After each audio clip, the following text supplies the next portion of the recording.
Coming up next on Trackside, the finals of the 1987 Southland Derby and one of the most prestigious distance races of the year. Our features this month include a spotlight on the duties of the paddock judge and a look at the legendary Indy Ann. Bob Silvers checks in with this month's Racer's Edge, and Dr. John D. joins us on the Health Beat. All this and more coming up next on Trackside. From Miami to New England to Oregon to Arizona, you are tuned and locked into Trackside, the video voice of Greyhound racing.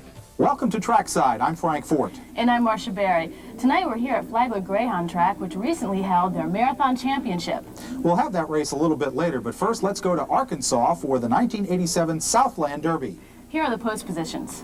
In Post 1, Skis Fanny. This pup out of Unruly and Doll Sis is owned by Mike Williams and races for H.D. Beckner. Doll Sis loves the inside and sports a 25 for 36 in the money record.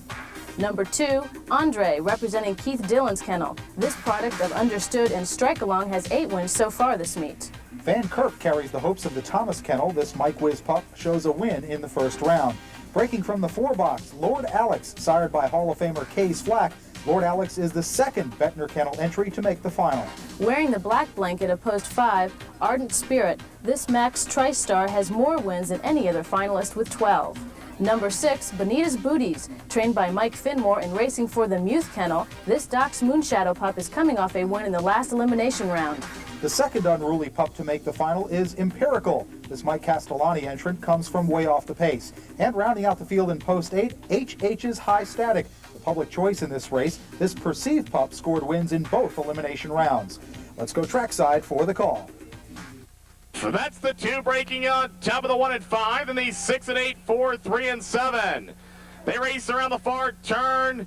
It's the number 2 Andre in front of the 1 Skis Fanny. Then the 4 Lord Alex with the 5 Ardent Spirit. They race around the paddock turn and off to the backstretch the final time. The 1 Skis Fanny takes the lead on the inside. The 4 Lord Alex is challenging with the 2 Andre. Then on the inside you have Ardent Spirit ranging up as they head into the far turn. It's Skis Fanny in front, bidding to become the 87 champion. They round the corner and down the stretch. It's Skis Fanny on the outside winning the 87 Derby. Skis Fanny goes off 3-1 and scores the easy victory. Lord Alex races second, while 12-1 shot Andre holds on for third. Lots more to come on Trackside, including Bob Silvers with this month's handicapping tip. And next, the Hecht Marathon Championship. We'll be right back. Special announcement, Greyhound Racing goes prime time. Beginning in January, Perfectivision will be producing Greyhound Racing's first and only National Highlights television show. Greyhound Track Beat is a 30-minute program designed to increase public awareness on the great sport of Greyhound racing.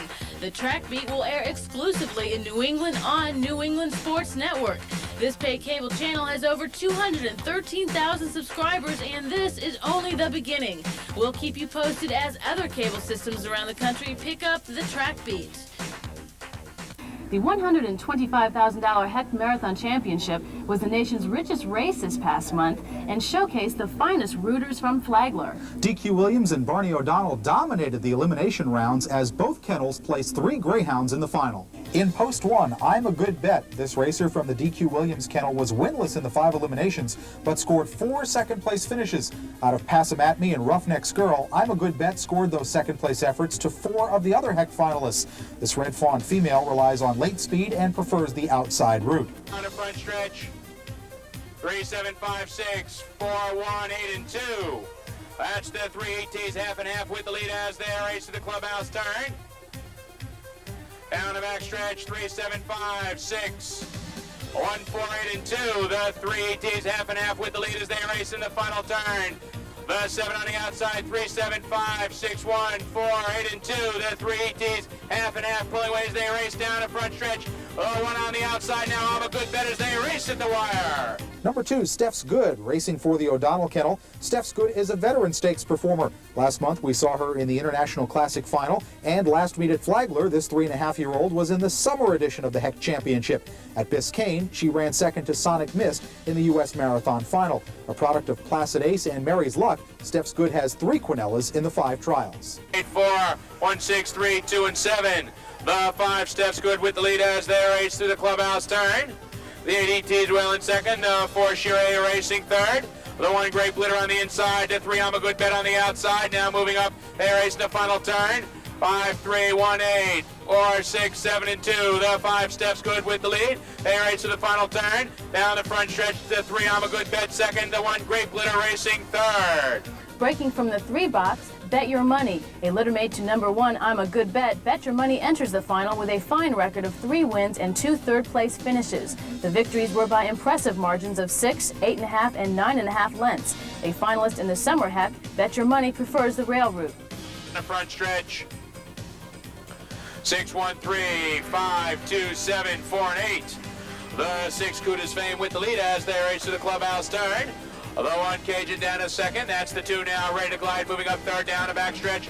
The 4 Bet Your Money on the inside. 6, 1, 4, 2, 7, 5, 8, and 3. The 6 Kudos Fame with the lead. The 4 now Bet Your Money moving up second as they race to the final turn. With the lead now Bet Your Money down the front stretch. The 6 Kudos Fame. Right second, that's the 7 driving as they head to the wire.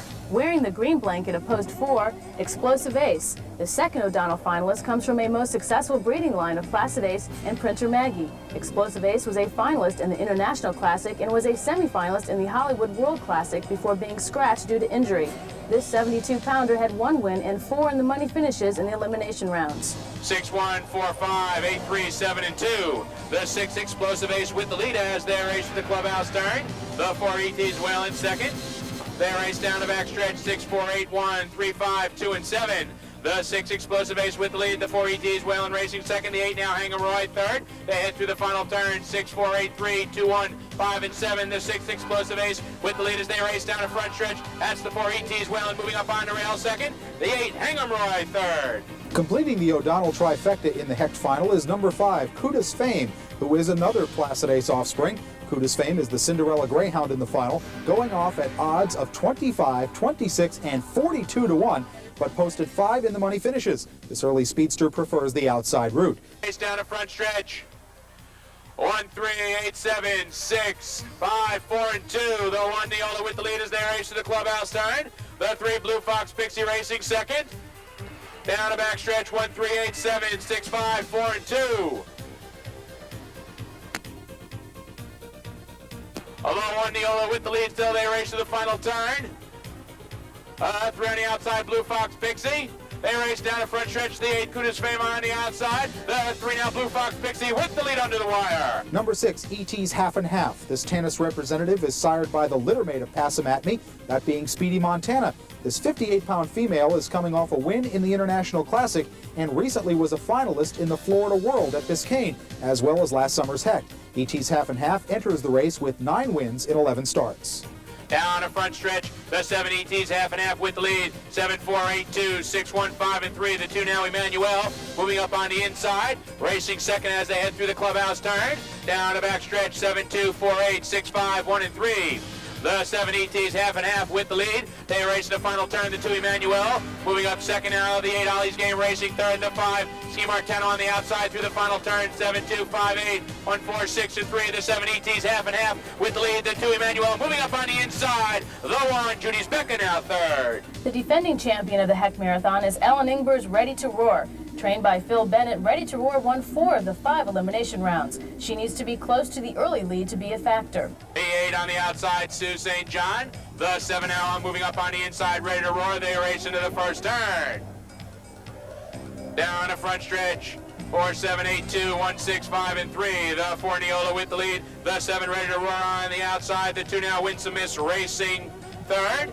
Moving up down the back stretch. Taking the lead, 2, 4, 7, 8, 1, 6, 5, and 3. The 2 Winsome Miss with the lead as they race in the final turn. 2, 7, 8, 4, 1, 6, 5, and 3. The 2 Winsome Miss with the lead as they race to the final turn and down the front stretch. The 7 Ready to Roar second. The 8 Sue St. John racing third to 1 Win If You Can on the rail. The 7 at the wire.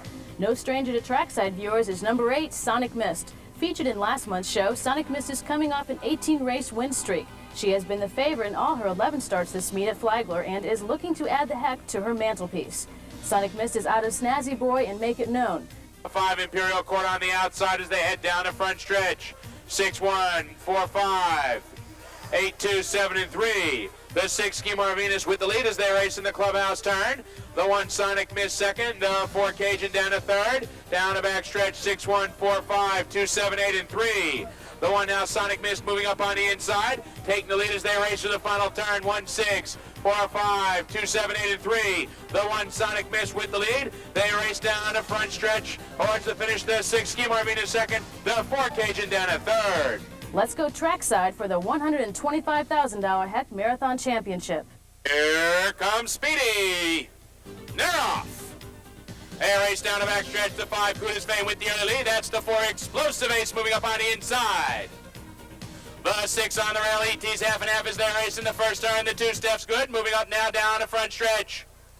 4, 6, 2, 5, 7, 1, 3, and 8. That's the 4 Explosive Ace with the lead as they race to the clubhouse turn. The 6 ET's half and half racing second. The 2 Steps Good third. Down the back stretch. 4, 6, 2, 3, 7, 5, 1, and 8. The 4 Explosive Ace with the lead. The 6 ET's half and half second. That's the 3 now on the outside. Bet your money. The 2 on the inside. Steps Good through the final turn. The 4 with the lead. 4, 2, 3. And on the front stretch, the 7 now moving up, ready to roar. The 4 Explosive Ace, the 2 on the inside, Steps Good. So Placid Ace pups score the Quinella for the O'Donnell Kennel, who'll take home $50,000 for finishing 1-2. Explosive Ace holds off the late charging Steps Good as the Ingber's Kennel's Ready to Roar gets up for third. One of the most important positions at the track is that of paddock judge. We'll find out why when Trackside continues. What do Charming Ace, Mahogany Ace, and Explosive Ace have in common? We'll give you the answer to this Greyhound trivia question a little bit later on today's program. Greyhound USA, featuring coast-to-coast regional coverage with some of the finest columnists in the country. Other features include commentary by Tom Jicka, cartoons by Dave Olson, handicapping hints by the Wizard of Odds, a professional gambler, plus photos of championship races and much, much more. And because you're a Trackside viewer, receive your free complimentary issue by calling or writing the sports-only monthly newspaper, Greyhound USA. All-American Hang On to Win is now at Public Stud. He was the national win champion in 1985 with 50 wins and had a career total of 80 wins, on the way to earning over $145,000. Out of the great Snazzy Boy and Dubia Lady, his pedigree boasts a solid dam line along with prolific sires Carry On and Big Red Machine. DQ Williams calls this extremely versatile racer one of the best he's ever raised or raced. For more information, contact DQ or Sharon Williams in Sayre, Oklahoma. For years, Bill Worthington has offered some of the best bloodlines in the nation through his sires. And now, Bill Worthington is offering some of the best bloodlines in the nation through his pups. All pups are reasonably priced, and if the buyer desires, Bill can race the pups in his kennel on the year-round Jacksonville circuit. For breeders looking to upgrade their bloodlines, Bill has several grade A females coming off the racetrack. For more information, contact Bill Worthington in Putnam Hall, Florida.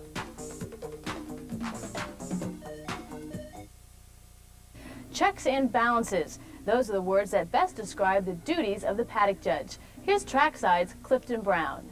Each night, 104 Greyhounds pass through the scales at Flagler Greyhound Track. Although the races and post positions have already been drawn, it's the responsibility of the paddock judge to make sure the proper Greyhound is in the right race and in the correct post. The duties of Flagler's paddock judge, Paul Aruda, begin each night in the ginny pit. We inspect every kennel to make sure that it's clean of any foreign substances or any mopping fibers or water or anything that can harm the dog in any way. And that's inspected with a state judge and myself, each individual crate. After they're put in, we check the crate to make sure that they're locked into the crate properly, that they cannot get loose, jump down, or harm themselves also. 30 minutes before post time, the Greyhounds are taken from the ginny pit and are prepared for racing. Now we get another weight on the dog.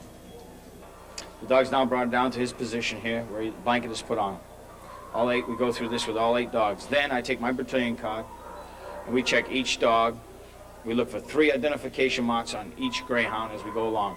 The tattoo numbers 1, 2, any scars that he may have, 3, his nails, and any coloring on his feet, on his tail.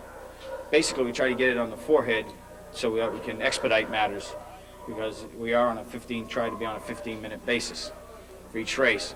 To get a better idea of the inspection process, Aruda puts Dick Jordan's Tiki Time on the grooming bench.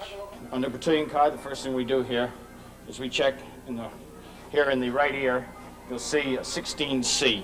16C, the right ear. And there's a nick on the left ear, right here, 31567, 31567. This is a litter number, which every dog in this litter will have tattooed in his left ear. And in his right ear will be his date of birth. The 1 representing January, the 6 is 1986. The letter C is designated, every dog in the litter has a letter to designate the difference between one dog and another. We have the white, with the white ticking on the back, both hind feet, and in the back of the tail, we have a brush of white. All this will be designated on our battalion card as identifying marks for this young lad, Tiki Time. Once Aruda is certain the proper greyhound is in the race, he double checks the racer's equipment. We want a tight muzzle. We don't want a muzzle coming loose while the dog's actually running the race. It interferes with his sight and his running. It breaks his concentration. And what we're looking for is to give the public a fair shake. And we want to make sure that the collar is not too tight and not too loose. Also, they are hyper animals, and they have frisky. They know what they're out there for. And every once in a while, and they're pretty smart, and every once in a while they know they can bust loose, and we have to make sure that we have to eliminate that as little as possible. And what about the racing blankets? Well, basically on the blankets, what we do is we fit a blanket. We have a small, medium, and large blanket. We go by a weight category. To 62 pounds, we'd use a small. That's females. Most females use a small blanket. And then as we get a little higher to 67 pounds, from 62 to 67 pounds, we use a medium-sized blanket. And from 67 and 68, 69 and up, we'll use a large-sized blanket. And we want a proper fit. We don't want the blanket to interfere with the breathing of the animal. Before the greyhounds step foot on the track, they pass through the reviewing stand. Here, Paul repeats the inspection process for the benefit of the public and those watching on the in-house closed-circuit monitors. The greyhounds are then walked onto the track by the leadouts. They also fall under the responsibility of the paddock judge. The leadouts are given a different number each race, which is listed on this chart. When the leadouts place the greyhounds in the starting box, they go to different areas of the racetrack. The leadouts go to a assigned position for 2 reasons. Number 1, the safety of the animal. Occasionally we'll have a greyhound who will run up on another greyhound, he'll stumble and fall, or he'll be bumped and he'll fall, or he'll just off-stride himself for some reason, unknown reason, okay? What we do is we look out for the safety. The leadouts will try to get that dog either off the track or keep him flowing with the race so that he doesn't turn around and interfere with the outcome of the race, number 1, or with injury, trying to avoid injury. That's two basic things they do. The safety of the dog and the safety of the race. And what does Aruda like best about his role as the paddock judge? The responsibility. It's a pivotal job. Whereas as a paddock judge, actually you're a liaison between the betting public and management. You're there to see that they're getting a fair shake for their bet. And by doing that, knowing that the animal's cared for properly, that it's the right dog and the right blanket and the right race, and knowing that that dog racing, greyhound racing, is a real pure form of pari-mutual wagering, and I'm a part of seeing that it stays that way. It makes me feel good. At Flagler Greyhound Track, I'm Clifton Brown, Trackside. Lots of stakes race action in New England this month. Those highlights are still to come. But first, Trackside heads west to Arizona. We'll be right back. Class, speed, heart, and desire. All-American My Unicorn has it all. Here's My Unicorn taking command and winning the 1984 Hollywood World Classic. Out of Rocky T and Flying Energy, My Unicorn features some of the best bloodlines available in America. Pius is a perfect example of the many grade A's sired by My Unicorn and is shown here running away in the Biscayne Juvenile Stakes. For more information, contact Bob Menheim in Lee, Florida. Welcome to Anacare Supply. I'm Dr. Kenneth Aker. With 22 years of veterinary experience, I've developed an extensive understanding of the racing greyhound.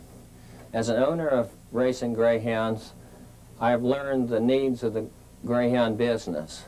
For this reason, I've developed Anacare Supply.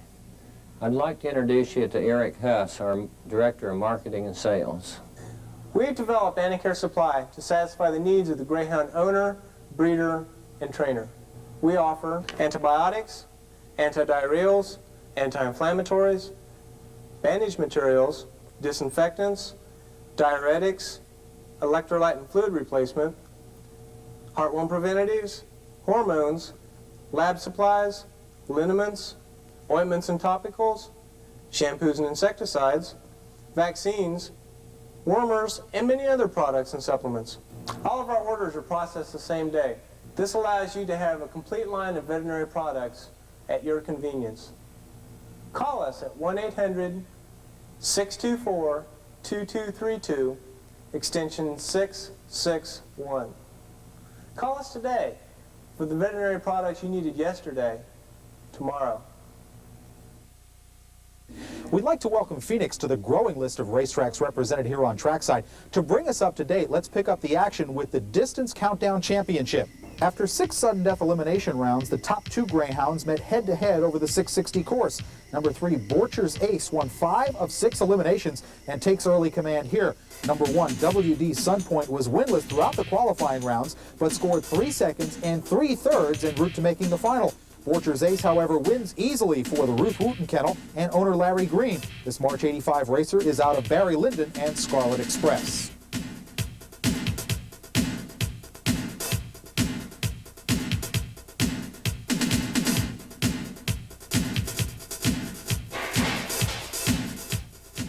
Phoenix followed that race up with the Fall Kennel Championship. It was all over in one night. 48 greyhounds, 6 different distances, and 1 kennel came out on top. In the first race over the 702-yard course, Go Bo opens up an 8-length lead and breezes home for the Glenn McGaughey Kennel. This blue brindle is out of CB's F Paradise and Dr. Sheldon. The second round was over the 440-yard course. Number 2, Dale's Myler, goes box to wire and wins, going away for the Arrivada Kennel. Dale's Myler is owned by Dale Grassman and is a product of Minnesota Magic and Oregon Dew. The third round proved to be a bit of an upset. Run over the 660-yard course, Aramay's Tina comes from 3rd place to win for the George Wood Kennel. For winning her 7th race of the meet, this greyhound paid $31.80 to win. Cajun Locksmith shows how he's won nearly 50% of his starts at Phoenix. Over the 550-yard distance, this big red brindle goes box to wire in winning his 9th race of the meet. Out of Straight Through and Gay Speedster, Cajun Locksmith races for the Darrell Brummage Kennel. IV's Bojangles took the 770-yard distance. At 4.5, this Arrivada Kennel star was running like a pup. His 4-length victory was no surprise to the fans as he went off at 3-1.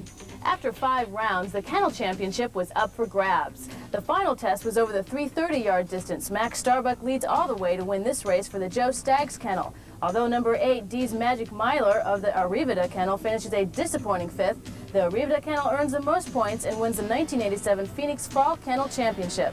Well, needless to say, only the finest greyhounds are inducted into the Hall of Fame. Sure are. We'll have the story of one such greyhound next on Trackside. Attention all owners and breeders. If you're looking to advertise, Perfectivision can make your product available to over 400,000 combined households each month. Reach the market you've never had the chance of reaching before. By advertising on Greyhound Track Beat, you'll bring newcomers into the sport, which is ideal for selling puppies and other services. For limited time only, we are offering a special Greyhound Services advertising package for Greyhound Track Beat and Trackside. Call us for more details. The legend of Indy Ann is quite fascinating. In conjunction with the Greyhound Hall of Fame, here is this month's Trackside Greyhound Spotlight. Sports records are set every day and they're broken every day. But once in a while, a record is made that will stand the test of time. That's the case with the highest number of career wins by a greyhound. That record was set by Indy Ann, who won an incredible 137 races in her 3-year career. This amazing greyhound began her career in June of 1954 at Caliente. She broke the 5/16 track record 4 times that first season, and that was only the beginning. She started the year 1955 by winning the Phoenix Inaugural. She ran amazingly well at Phoenix and Caliente that year. By the end of the year, she had compiled 64 career wins and was named Female Greyhound of the Year by the Greyhound Writers of America. In January 1956, she began her peak year by again winning the Phoenix Inaugural. She broke the track record 3 times at Phoenix and once again at Caliente. But more importantly, she was edging closer to Beachcomber's record of 99 career wins. On June 14, 1956, she made history by breaking that record when she won her 100th career race. That year, she was selected as Greyhound of the Year. During her career, she won an astounding 137 times and was unplaced only 31 times in 221 races. That record has never been equaled and may never be. These and many other great moments in Greyhound history are presented at the Greyhound Hall of Fame in Abilene, Kansas.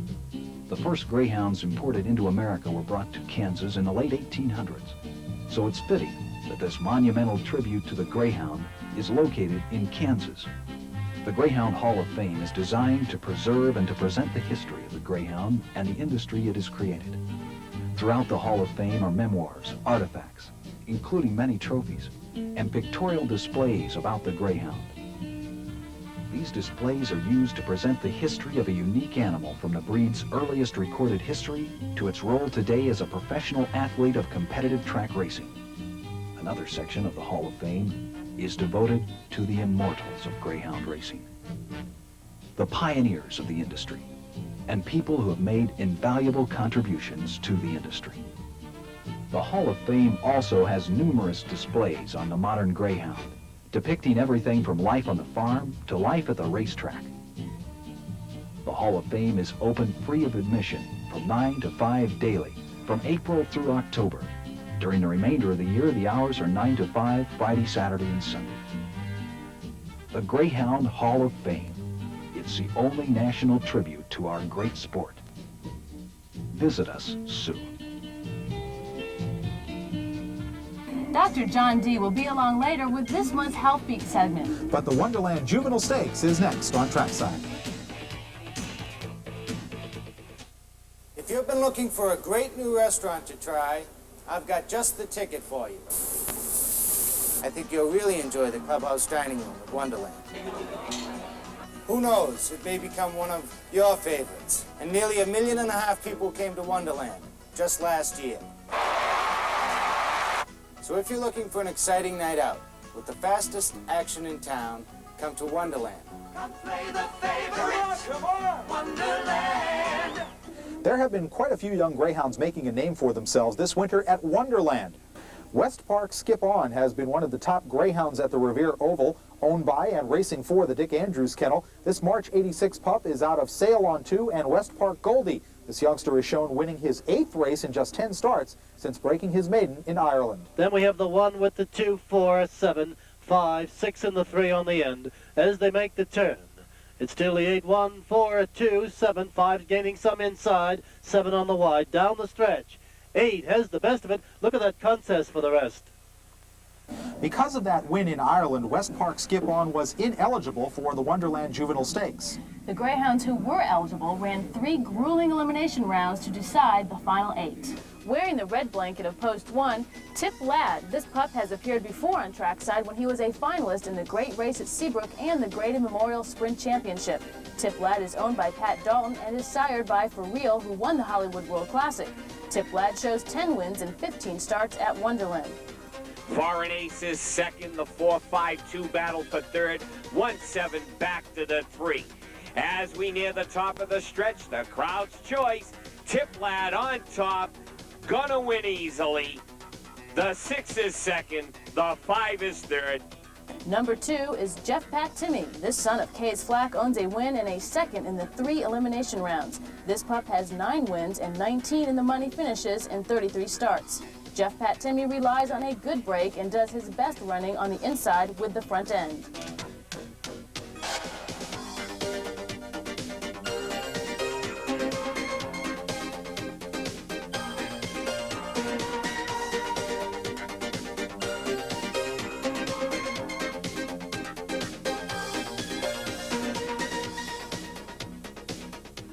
In post 3, 4 and Ace. This Teddy Meadows runner has really come into his own during the past 2 months.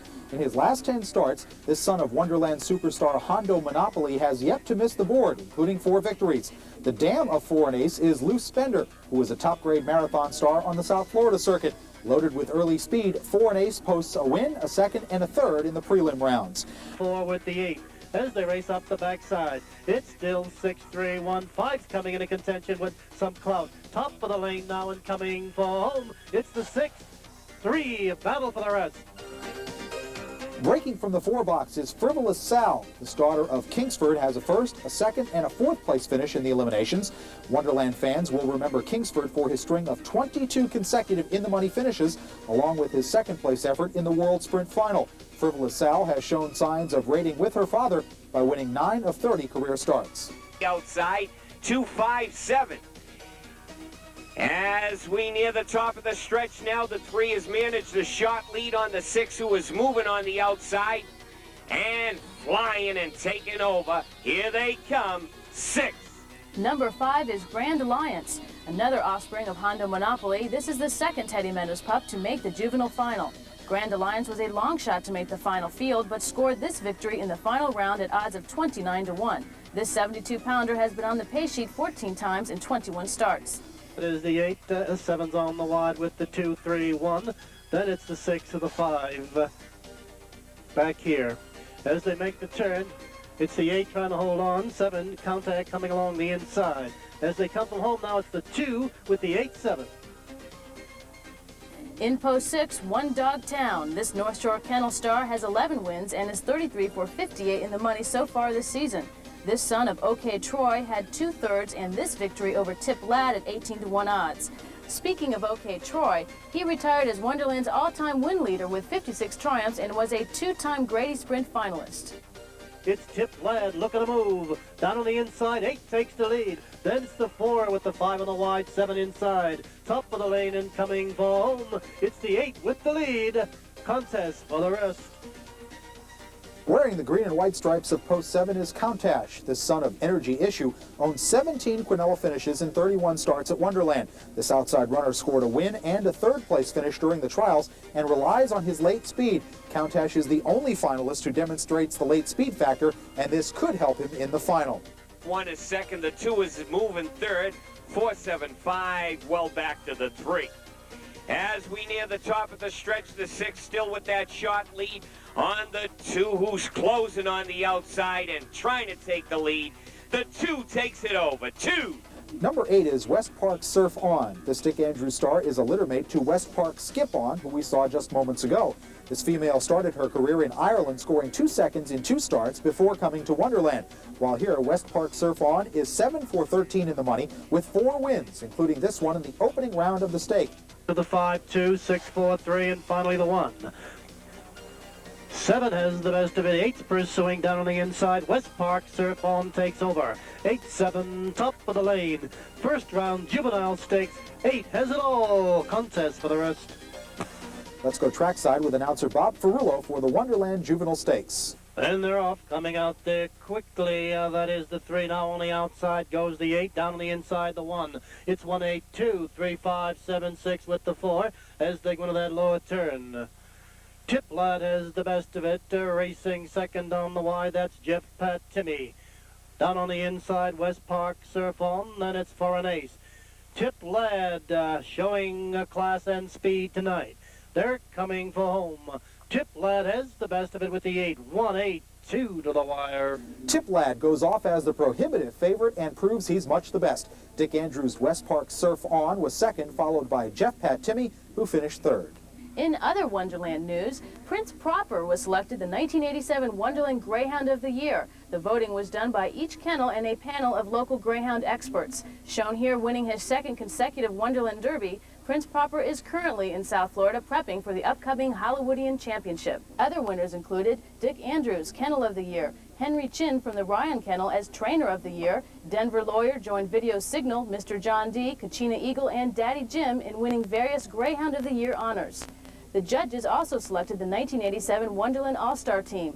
Listed in order of selection, the field is led by Prince Proper and is completed with Mike Castellani's Idealistic. Idealistic was perhaps the most consistent greyhound at Wonderland this meet. This race was the 24th consecutive in-the-money finish for this product of Kingsford and Asian Glory. Although her streak ended after this race, Idealistic is tied with Stoker Ace for third place on the Wonderland achievement. Only Lacey's Johnny and Island have won more consecutive in-the-money finishes with 26. Coming up, more racing highlights from New England. And something new at Hollywood. All this and more coming up next on Trackside. And the answer to our Greyhound trivia question, all three were bred by Placid Ace and Printer Maggie, yet they were out of 3 different litters, and they all won the Heck Marathon Stakes in 3 separate years. A great effort by fine breeding and a great litter, this out of Placid Ace and Printer Maggie. Announcing just in time for the holiday season, there are now 3 ways to purchase Trackside. 1, for $19.95, you can buy an issue at your local track or through our offices. 2, send a subscription for our special 6-month offer of $100. Or 3, subscribe for our regular 1-year subscription rate of $180. All prices include postage and handling. Just send us your name, address, and phone number along with tape format to Trackside in care of Perfectivision. All-American Hang On to Win is now at Public Stud. He was the national win champion in 1985 with 50 wins and had a career total of 80 wins, on the way to earning over $145,000. Out of the great Snazzy Boy and Dubia Lady, his pedigree boasts a solid dam line along with prolific sires Carry On and Big Red Machine. DQ Williams calls this extremely versatile racer one of the best he's ever raised or raced. For more information, contact DQ or Sharon Williams in Sayre, Oklahoma. Seabrook Greyhound Track recently showcased their best distance dogs with the John Dunn Memorial. Number 1, Making a Mint. This daughter of Rim Country has taken a real liking to the marathon course. In the 3 trials leading up to the final, Making a Mint has 2 victories and a 2nd place. In Post 2, Washita Angie, a daughter of Colorado star Pat C. Tara, Washita Angie has 2 thirds and a 2nd place finish in the prelims. Relying on a big finishing kick, this racer can go either inside to the rail or wide to the wall to find racing room. Washita Angie was the favorite of the fans by being the betting choice in 2 of her 3 trials. This greyhound sports a 32-4-55 in the money record with 10 victories at Seabrook.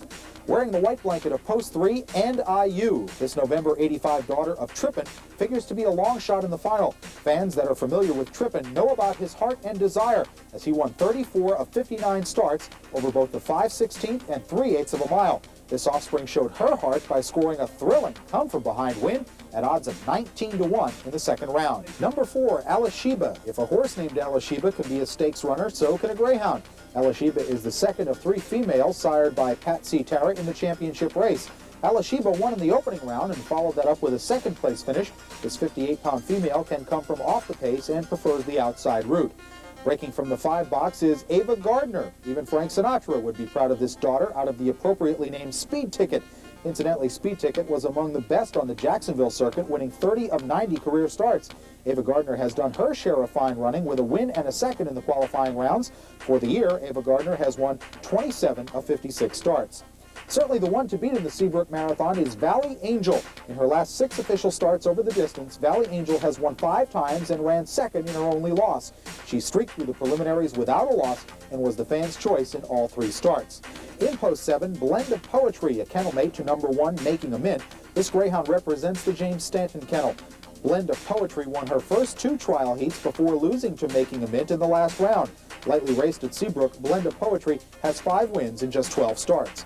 Rounding out the field in Post 8, Washita Carey. This 3rd Patsy Tara bred finalist, Washita Carey rounds out the all-female field. Relying on early speed, this racer has a 1st and a 2nd place finish in the 3 trials. Now let's go trackside for the Seabrook Marathon Championship. They're off in the John Dunn Memorial. 4 on top, 6 in the mid-track, 8's in tight, 5, 1, 7, 3 on the tailgate, 4's the lead. Alashiba shows the front, 1 on the inside, Making a Mint coming up some. 7 needs room on the wide, Blend of Poetry. Down the straight they come, first time over. 4, 1, 8, 7, 6, 5, 3. Deuce is way back on the tailgate club turn. Alashiba on the fade, the backside. Making a Mint's turn to be the one to catch. 7 to 2 shot, shows the front by many in the far turn.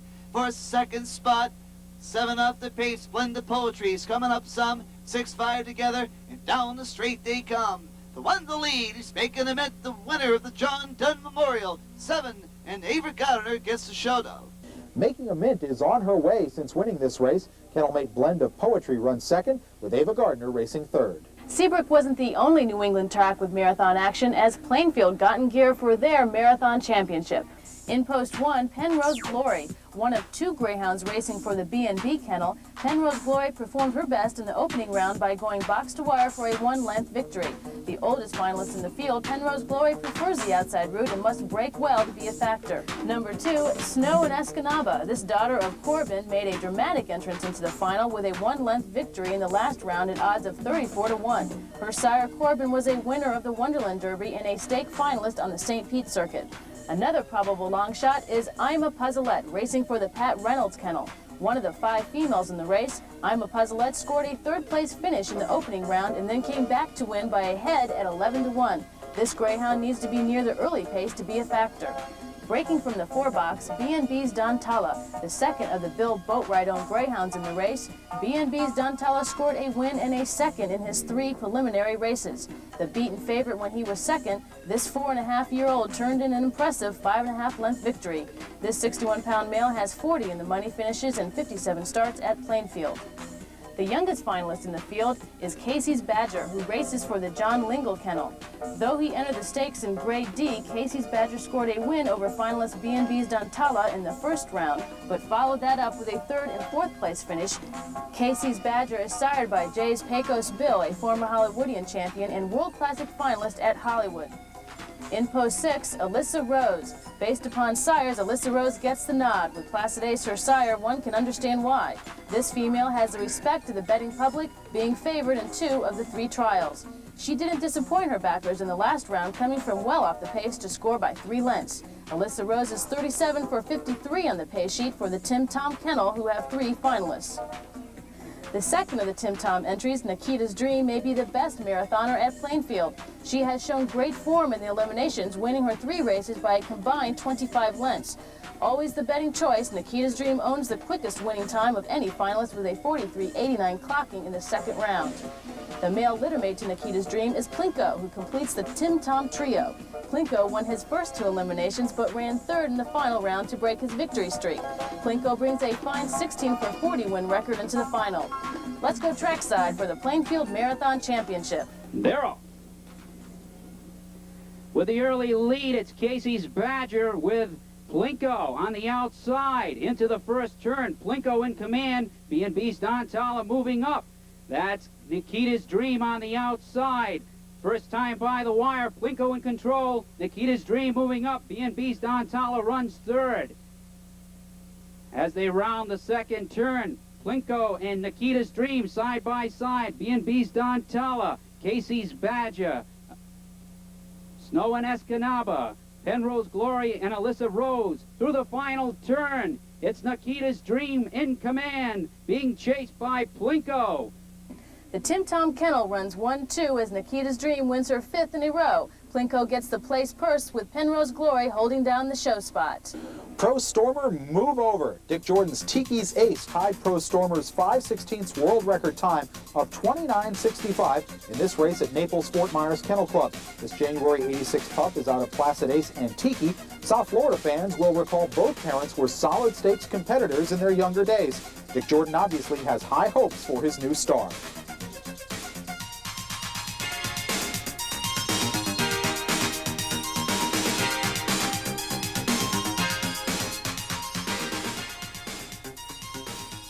When Hollywood opened their doors the day after Christmas, the fans noticed that some changes had been made. Joining Downing, Unruly, and Lantana Glamour, Pease Rambling now has a portrait on the Hollywood Wall of Fame. Last season at Hollywood, Rambling set the 3/8 world record with a time of 36.43. Another change at Hollywood is the addition of 9 dog races in the 3rd and 5th events. We did it as an interest factor for the betting public. We think it'll be interesting to have the 9 dogs. And this year, tentatively, we have a cap on the Tri-Super, which is in the 5th race, of $150,000. And the reason we did that was to try to get the cap to a point where it would get it back in circulation, and keep the money down in South Florida. We like that. To make room for the longer box, Hollywood expanded the structure of the 5/16. The 9 blanket is purple with a white X and, of course, the number 9. St. Petersburg opened on January 6th, and we look forward to seeing highlights from both tracks in the coming months. We sure do. But next, Dr. John D. on the Health Beat. For years, Bill Worthington has offered some of the best bloodlines in the nation through his sires. And now, Bill Worthington is offering some of the best bloodlines in the nation through his pups. All pups are reasonably priced, and if the buyer desires, Bill can race the pups in his kennel on the year-round Jacksonville circuit. For breeders looking to upgrade their bloodlines, Bill has several grade A females coming off the racetrack. For more information, contact Bill Worthington in Putnam Hall, Florida. Welcome to Anacare Supply. I'm Dr. Kenneth Aker. With 22 years of veterinary experience, I've developed an extensive understanding of the racing greyhound. As an owner of racing greyhounds, I have learned the needs of the greyhound business. For this reason, I've developed Anacare Supply. I'd like to introduce you to Eric Huss, our Director of Marketing and Sales. We have developed Anacare Supply to satisfy the needs of the greyhound owner, breeder, and trainer. We offer antibiotics, antidiarrheals, anti-inflammatories, bandage materials, disinfectants, diuretics, electrolyte and fluid replacement, heartworm preventatives, hormones, lab supplies, liniments, ointments and topicals, shampoos and insecticides, vaccines, wormers, and many other products and supplements. All of our orders are processed the same day. This allows you to have a complete line of veterinary products at your convenience. Call us at 1-800-624-2232, extension 661. Call us today for the veterinary products you needed yesterday, tomorrow. In past issues of Trackside, we've learned that Placid Ace and Sonic Mist have more in common than just being great greyhounds. Both suffered quarter bone injuries. Dr. John D. takes a look at this injury in this month's Health Beat segment. Last month, in the issue of Trackside, we discussed stress fractures of the acetabulum in the racing greyhound. Today, I'd like to direct our attention at stress fractures of the metacarpal bones of the forelimb. To review from last month's issue, we found that repetitive stresses to the musculoskeletal system in the racing dog resulted in significant structural changes of that system. Most importantly, for our purposes, the overstressed bones had an option of either adapting by becoming stronger or fatiguing and fracturing due to the stress that was being placed upon them. Metacarpal stress remodeling occurs as a response in the animal to racing on a circular or oval track. Frequently, you'll hear trainers refer to the metacarpal bones as quarter bones. When referring to the metacarpal bones in the racing dog, we're referring specifically to these bones in this area, from here to this point here.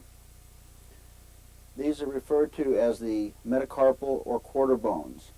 They are numbered from inside to outside, 1 through 5. This being number 1, this being number 5 on the right 4, this being number 1, this being number 5 on the left 4. The problems that we see involve predominantly right metacarpal number 2 and left metacarpal number 5 in the areas that I've indicated. If we have insufficient banking of the track, unequal forces act on the metacarpal bones and cause them to remodel or fatigue fracture. Since races are run counterclockwise, the bones most commonly involved are metacarpal number 5 on the left limb and metacarpal 2 on the right forelimb. All racing dogs must undergo some metacarpal remodeling to adapt to circle racing. However, it is usually the late maturing large male dogs which have the problem. Signs develop around 15 to 20 months of age, although some dogs will continue to have problems until 2 years of age. Stress fractures usually involve a large, young dog unaccustomed to racing or an older dog who has been off the track for some time. The trainer historically complains that the dog tends to run wide, slows down, or drifts the turns, or pulls up or checks the turns. Since the problem rarely affects the two main or central metacarpals, the dog will walk normally when presented to the veterinarian.